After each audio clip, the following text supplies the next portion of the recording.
Niat awalnya mau gambar biar healing, biar tenang, biar senang. Tapi yang ada lu malah makin stres, makin overthinking, makin pengen nangis di pojokan kamar. Padahal lo suka gambar. Tapi sekarang kok malah ngerasa gambar tuh bikin capek, bikin frustasi. Kadang sampai jadi pertanyaan, sebenarnya gue tuh masih cinta gak sih sama seni? Kalau lo pernah ngerasa gitu, santai, lo gak sendirian. Di video ini gue bakal ngobrolin kenapa gambar itu bisa bikin stres. Dan gimana cara tahu apakah masih worth it buat dilanjutin atau lo butuh break dulu. Dari hobi jadi beban. Awalnya sih hobi.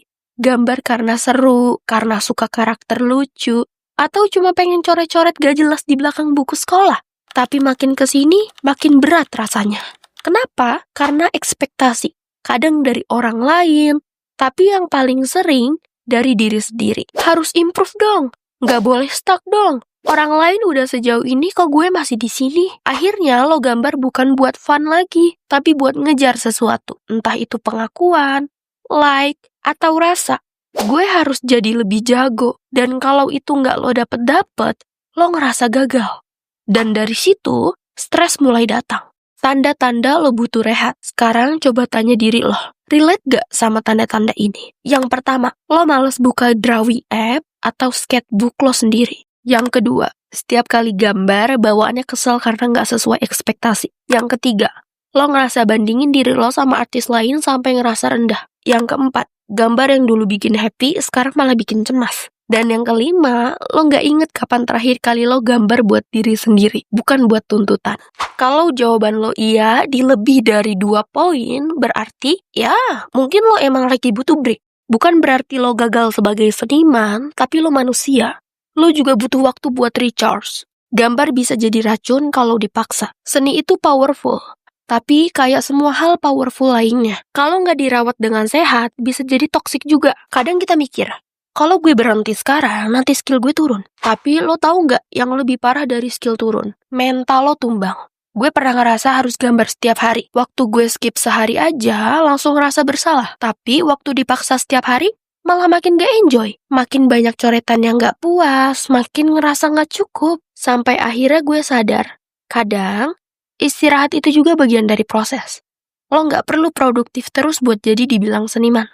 Gimana tahu masih worth it dilanjutin? Nah, pertanyaannya, kalau lo lagi stres kayak gini, masih worth it gak sih dilanjutin? Jawabannya beda-beda, tapi coba renungin ini. Apa lo masih ngerasa excited waktu kepikiran ide baru? Apa ada momen kecil yang bikin lo senyum pas gambar? Walaupun hasil akhirnya jelek. Apa lo masih punya rasa pengen cerita sesuatu lewat gambar lo? Kalau jawabannya iya, berarti mungkin yang lo butuhin itu bukan berhenti, tapi ubah cara lo nikmatin gambar. Gak usah mikirin hasil dulu, gambar buat iseng, buat healing, buat main-main. Tapi kalau lo ngerasa seni malah jadi racun buat hidup lo, it's okay untuk jeda. Bahkan mundur. Lo bisa balik kapanpun, dunia gambar gak bakal kemana-mana.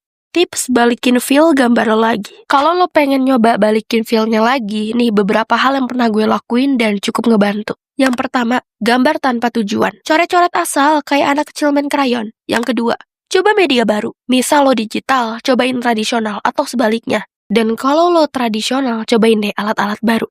Yang ketiga, tonton proses artis lain. Kadang ngeliat orang lain struggling juga bisa jadi motivasi. Yang keempat, balik ke inspirasi awal. Ingat lagi kenapa lo suka gambar dari awal. Yang kelima, gambar buat lo, bukan buat impress siapa-siapa. Jadi, kalau lo ngerasa gambar lo bikin stres, bukan berarti lo harus ninggalin seni, tapi lo harus jujur sama diri lo sendiri. Break gak bikin lo jadi seniman gagal. Break itu tanda lo peduli sama diri lo. Dan kalau suatu hari nanti lo ngerasa udah siap balik, gambar bakal tetap jadi rumah lo yang nungguin. Sekarang, gue pengen denger cerita lo. Lo pernah gak sih ngalamin fase kayak gini? Drop di komennya. Dan jangan lupa kasih diri lo pelukan. Lo udah hebat banget bisa sejauh ini. So, tungguin gue di video selanjutnya. Drop me like nobody's watching just like mancing salad.